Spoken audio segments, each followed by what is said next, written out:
Man, y'all know what it is. Back with another one. Cern, down in Cern, Switzerland. Straight up update. Y'all gotta check this out. It's gonna blow your mind. For real.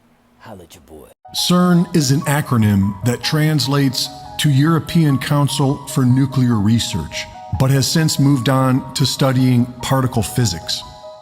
And even though they invented the internet in 1989, they are most famous for their 666 logo, a video of a woman being ritually sacrificed on Cern grounds at the altar of Shiva, the Hindu god of destruction, and for potentially destroying the universe. Multiple lawsuits have been filed to stop Cern's particle collider, in fear that it could destroy the Earth, which revealed to the public that Cern is a sovereign entity outside the jurisdiction of the courts, so they can do whatever they want. What is it that they're doing?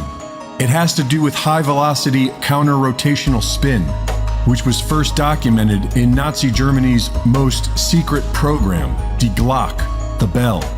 According to surviving documents, the bell was somehow affecting time and space. The most distinctive aspect of the bell was high-velocity counter-rotational spin, also known as torsion physics. Many are concerned that Cern is attempting to open a portal into another dimension that will allow demonic entities to enter ours. This was blatantly portrayed 6 years ago in a pagan ritual to celebrate the opening of the Gotthard Tunnel, just east of Cern. The dimension they would be attempting to open is already somewhat accessible. Do you hear voices in your head? If you do, then you likely know it's best to keep that to yourself, because a doctor will tell you that you're a schizophrenic. Modern psychiatry calls these voices auditory hallucinations. And even though a whopping 1% of the world's population suffers from schizophrenia, there isn't much research. But after 30 years of working closely with the criminally insane, Jerry Marzinski has noticed that the voices talking to these schizophrenics are all saying the same things. There is a distinct, predictable pattern. The voices are exclusively generating negative emotion, leaving the patient physically and emotionally drained. The voices are always pulling a person away from God or anything positive. The voices are always a call to action, instructing the person to either hurt themselves or hurt someone else, which is probably why the voices always rebel against the drugs that are prescribed for schizophrenia. These drugs make a person comatose, and the voices want you to do things. Marzinski believes that schizophrenics are being attacked by non-physical entities that he calls energy parasites because they feed off of negative energy. And in practically every case, the victim has experienced severe trauma, usually, which explains why the voices tell people to traumatize others. These demons want more victims. According to the ancient Gnostics, who referred to these entities as archons, they are destructive, sadistic beings who control the earth via the thoughts of humans. Voices in the head. This explains the rampant we are seeing today, and the incestuous of royal bloodlines. These energy parasites need traumatized people to feed upon. Perhaps some of the thoughts in our own mind are not our own. Most schizophrenics claim that this is the case, but are told by doctors that they are crazy. Doctors who only give them lobotomies, electroshock, and drugs. And Marzinski has only seen schizophrenics recover once they start seeing these voices as an external entity. They then realize that they can actually resist them, and the voices go away. And so, while Cern is a great mystery and a concern, the demons from another dimension may already be here, in our thoughts. So it's a good thing we all have free will.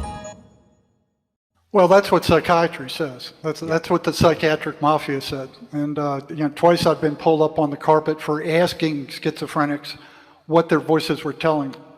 And when I got to the state hospital. I worked at Central State Hospital back in the 70s, which was the biggest psychiatric institution on the planet. And one of the first things I noticed was nobody was curious about what these voices were telling these people. But it was clear that whatever these voices were, they were driving their behavior. They were telling them to do crazy things. They were telling them to hurt people. They were telling them to hurt themselves.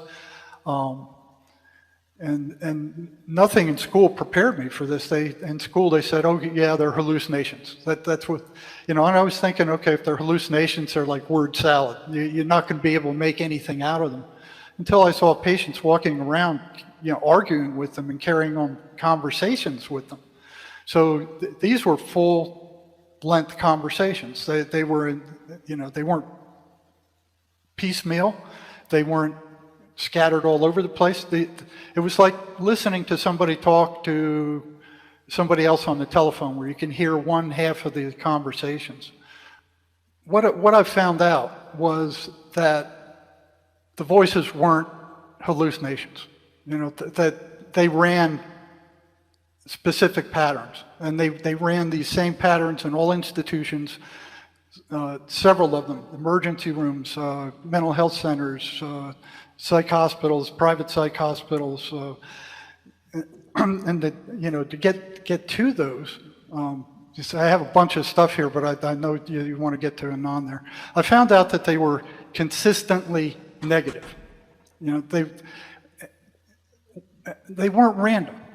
They were always negative. They were always telling the person rotten things about themselves and everybody else. They were telling them to hurt other people. They were telling them to do bad things. They were telling them to themselves.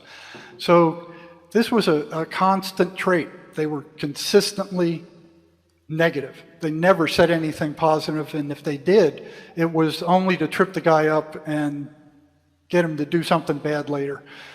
They would tell